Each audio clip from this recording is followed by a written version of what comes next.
और दो लौट विदाई कर दिया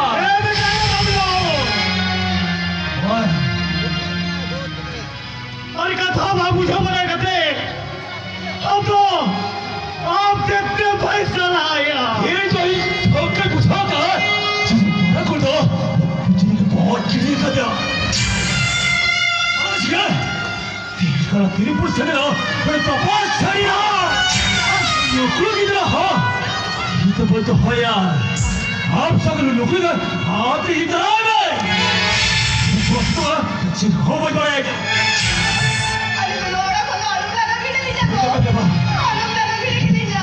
बहुत की